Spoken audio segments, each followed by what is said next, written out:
primeiras personagens do evangelho de hoje são as personagens, são os fariseus, né?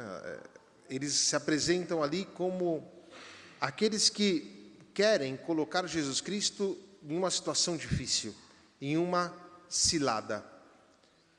E os fariseus são aqueles com os quais Jesus sempre teve algum problema. Não porque Jesus tinha problema com os fariseus, mas porque os fariseus tinham problemas com Jesus. Porque não queriam se converter. De fato, Jesus Cristo vai nos dizer também no Evangelho, um pouco antes deste aqui, que nós devemos estar atentos, cuidado com o fermento dos fariseus. E Jesus Cristo diz isso a nós, discípulos. Porque, de fato, isso pode acontecer na nossa vida espiritual. E quem são os fariseus? Os fariseus são aqueles homens muito letrados, pessoas de grande inteligência, pessoas que estudam profundamente a lei de Deus, a Sagrada Escritura, mas eles têm um pequeno problema. Eles não são capazes de tomarem uma posição justa, não são capazes de dar um sim, sim e um não, não. Eles se movem à segunda do público que está diante deles, ou de acordo com as pessoas que estão diante deles. Mas qual que é a ideia de fundo dos fariseus? É tirar algum proveito pessoal daquilo que está acontecendo. Portanto, o problema deles é que eles usam a verdade, usam aquilo que eles têm como conhecimento, usam a profundidade deles não para o bem comum, não para a proclamação da verdade de Deus, mas utilizam para proveito pessoal. E são preocupados somente com aquilo que pensarão deles. Então, o fariseu não é alguém capaz de ter uma posição. Nós poderíamos equipará-los como políticos, né? Ou maus políticos, porque um bom político ele tem posição. O mau político, porque está interessado no poder, ele muda o discurso dele de acordo com quem ele está, ele faz o que... Sabe, não precisa explicar muito, a gente entende bem isso aqui. Só que atenção, hein? Aquilo que os fariseus utilizam como estilo de vida, ou seja, buscar um proveito próprio, entender, é talvez aquilo que acontece com a gente, do ponto de vista espiritual. E não tem nenhum problema se por acaso nós nos identificarmos como os fariseus. Temos problema se continuarmos a nossa vida como fariseus. Nós somos chamados a uma conversão, a viver a vida nova que Jesus Cristo nos propõe. E por isso, diante de Cristo, diante de Cristo é melhor pedir que as nossas hipocrisias, elas sejam reveladas. Porque diante de Cristo, a hipocrisia revelada se torna perdão e capacidade de vida, de relação com Deus. O contrário, nós corremos o risco de viver como fariseus e vamos querer na vida espiritual também colocar Jesus sempre em situações difíceis, utilizando a verdade que Ele nos dá para os nossos prazeres, para aquilo que nós queremos, e não por aquilo que a verdade de Jesus Cristo nos provoca.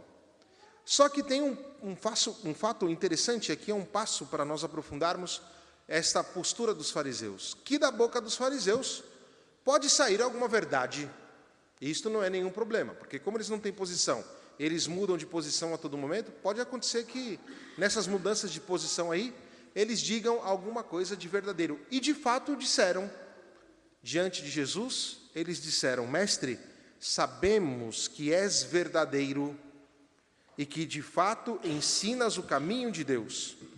Não te deixas influenciar pela opinião dos outros, pois não julgas um homem pelas aparências. Isso que eles disseram aqui é a pura verdade. E nenhum problema com isso. Só que eles não acreditam nisso que eles estão dizendo. Jesus Cristo é a verdade, sim, o próprio Cristo fala: eu sou o caminho, a verdade, a vida. Jesus Cristo ensina o caminho de Deus? Jesus Cristo nos diz: ninguém vai ao Pai senão por mim. Agora nós temos que dar um passo segundo a nossa espiritualidade. Mas será que nós, também, ao dizer coisas verdadeiras sobre Jesus, eu acredito em Jesus, Jesus é o Senhor da minha vida, eu amo Jesus, Jesus é tudo para mim, Jesus, será que nós, no momento de dar testemunho cristão, nós não agimos um pouco como fariseus às avessas? No momento de proclamar Cristo, nós damos um passo para trás, porque ficamos com medo do que vão pensar da gente na nossa família, no círculo de amigos, na nossa empresa, na nossa escola. Isto aqui é muito normal na nossa vida cristã. Nós não temos que ter medo de assumir que, de fato, às vezes eu dou passos para trás mesmo. Mas agora é o momento da conversão, é o momento de dar passos para frente. Ou seja, de sair da lógica do fariseu, que está procurando somente a vantagem pessoal, e não está se posicionando de acordo com a verdade. Eu e você somos chamados a nos posicionar com a verdade, sobretudo num mundo como o de hoje. E por que sobretudo num mundo como o de hoje? Porque nós vivemos num mundo confuso, um mundo em que as pessoas não sabem mais onde colocar os pés, porque todas as coisas mudam todos os tempos, e muitas vezes nós temos essa dificuldade de perceber que a luz do mundo é Cristo, e Cristo chega no mundo através de nós cristãos e do nosso testemunho profundo do Senhor, que não é um testemunho farisaico. Não é que nós dizemos que Jesus Cristo é mestre, Senhor, verdadeiro, Senhor da minha vida, da boca para fora. Nós damos testemunho profundo e verdadeiro da pessoa de Cristo. E para chegar a dar este testemunho profundo e verdadeiro da pessoa de Cristo, nós temos uma opção que é muito importante, uma opção virtuosa, que é abraçar a virtude da humildade. Nós, muitas vezes, caímos na armadilha dos fariseus, somos, às vezes, um pouco fariseus, porque, no fundo, nós deixamos levar pelo orgulho, que é a raiz de todos os pecados. Nós deixamos nos levar pela busca de poder, pelo nosso egoísmo, pela nossa mesquinhez. E, no fundo, nós não somos chamados a isso, porque nós somos chamados a viver em relação. E esta vida de relação com Deus é que nos permite sair da lógica farisaica e passar a viver na lógica de filhos de Deus, na lógica de cristãos. Isso que está por detrás da atitude farisaica, ou seja, a busca por poder, o orgulho, o querer tirar uma vantagem pessoal das situações, pode iluminar a parte segunda do Evangelho, porque os fariseus fazem isso para colocar Jesus numa cilada e fazem a pergunta: mas Senhor, é lícito pagar o imposto a César? Jesus Cristo utiliza um modo pedagógico fenomenal. Pede a eles que dê uma moeda. Atenção, Jesus Cristo não estava com a moeda. Quem estava com a moeda provavelmente estava indo pagar o imposto para César. Mas o mais interessante é observar esta moedinha aqui. Nesta moeda estava impressa a figura de César. E na época de Cristo era Tibério César. Existe um exemplar dessa moeda no Museu de Nápoles. Lá está bonitinho. E no beiral desta moeda sempre está escrito o imperador visto como um Deus. Um Deus. Mas o que faz o Deus imperador? Busca o poder. Ele não governa segundo aquilo que são os preceitos próprios de um governante. Ele busca o próprio reconhecimento, busca o próprio poder. E aí o que acontece? Que eles eram vistos como deuses. Eles se arrogavam deuses. Só que um Deus tirano é um Deus que toma tudo de você. Ele não te dá a capacidade de viver uma vida plena. Você tem que trabalhar para Ele. Esse trabalho é extenuante, é cansativo. Um trabalho que exige de você dar a este Deus aquilo que esse Deus quer toda a sua vida. E o que esse Deus te dá em troca? Nada. Porque não é Deus, é um tirano. E os imperadores faziam isso com o povo. Veja, quando Jesus Cristo vai dizer, ok, aí está a imagem de César, então dá a César o que é de César. Dar a César o que é de César significa dar nada. Dar a Deus o que é de Deus significa dar uma outra coisa. Dar a nossa imagem, que é a imagem e semelhança de Deus. Perceber que dentro de nós e no nosso modo de ser, no nosso corpo, está estampada esta imagem de Cristo, esta imagem de Deus. E quando nós damos a Deus aquilo que é de Deus, do Deus verdadeiro, nós estamos devolvendo a Ele tudo aquilo que Ele nos dá. E o mais bonito disso é que é dentro de um relacionamento crescente, que quanto mais nós nos entregamos a Deus, mais Deus, por assim dizer, se entrega a nós. Mais Deus se entrega a nós é modo de dizer, porque Deus nos dá tudo dele. Aqui na Eucaristia é isso. Quando nós trazemos a nossa vida para dar a Deus o que é de Deus, Deus se dá a nós também. E nós entramos dentro de um relacionamento novo, de um relacionamento que nos ajuda a crescer, um relacionamento que exige de nós a humildade. Por quê? Porque nós vamos perceber que nós dependemos sempre de um outro, que a nossa liberdade depende de alguém, do próprio Deus. Para o homem moderno isso é muito difícil, porque o homem moderno ele quer ser o Deus do mundo. Nós queremos que o mundo seja do nosso modo de ser, que o mundo seja a nossa imagem e semelhança. Teoricamente nós rezamos o Pai Nosso de modo contrário, queremos dizer, não, seja feita a minha vontade, né, assim na terra como... Não, quando seja feita a vossa vontade. E nós caímos na cilada dos fariseus exatamente quando o orgulho entra na nossa vida.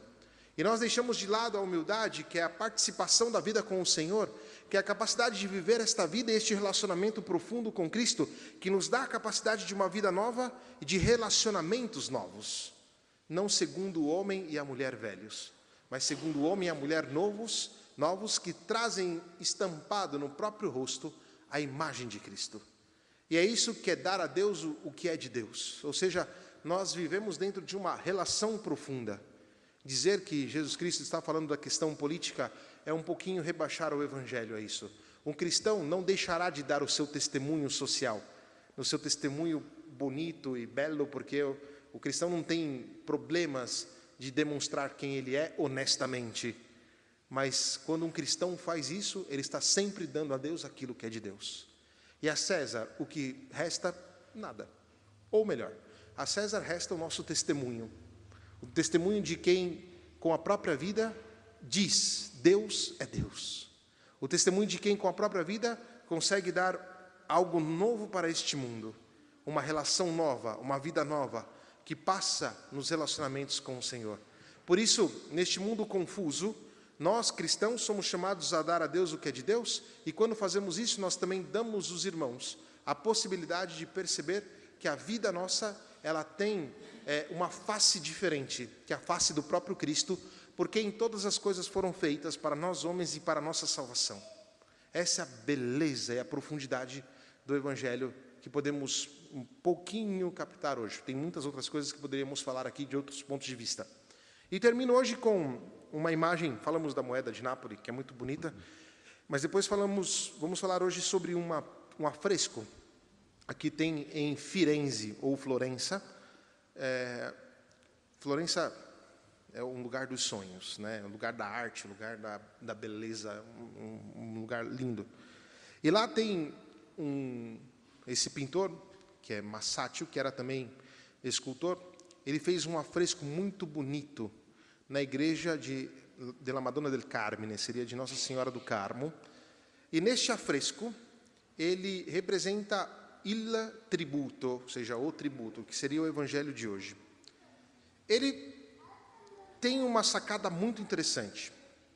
Enquanto os outros pintores representam Jesus Cristo apontando para a moeda e apontando para Deus, sempre com este movimento, ou seja, a mão de Cristo, uma mão aponta para a moeda, a outra mão aponta para Deus e Cristo que olha os seus interlocutores. Masaccio tem uma ideia muito genial. Ele mostra Jesus Cristo dizendo aos apóstolos de ir dar a César o que é de César, só que ali a gente não tem nenhuma moeda. É interessante que os apóstolos olham para Jesus Cristo e todas as linhas da pintura têm como centro Cristo, inclusive os olhares dos apóstolos e de quem estava ali, do partido dos fariseus. E a outra mão de Jesus Cristo, ela está apontando para baixo. Ela está apontando para a terra. E a terra é a nossa primeira origem. E o que significa a terra? Significa a humildade. E a humildade vem de humus. E humus é terra.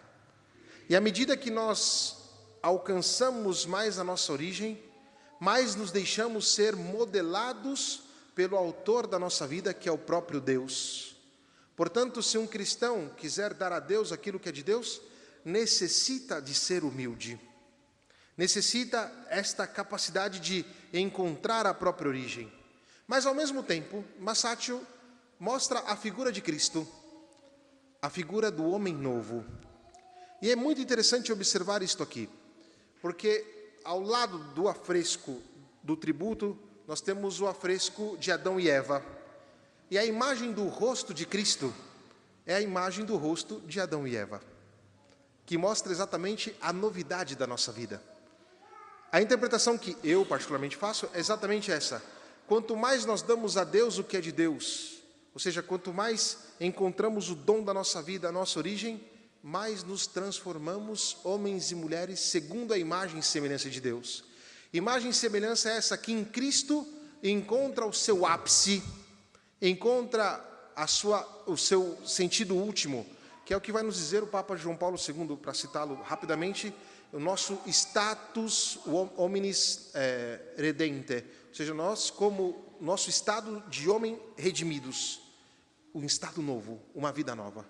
E, portanto, dar a Deus o que é de Deus significa dar um testemunho no mundo desta presença profunda de Cristo, que está presente em toda a realidade, dá a esta realidade um sentido grande e dá à nossa vida a capacidade de ver estampada, de ver impressa no nosso rosto, e não na moeda, símbolo do poder, mas no nosso rosto, a presença do Filho de Deus.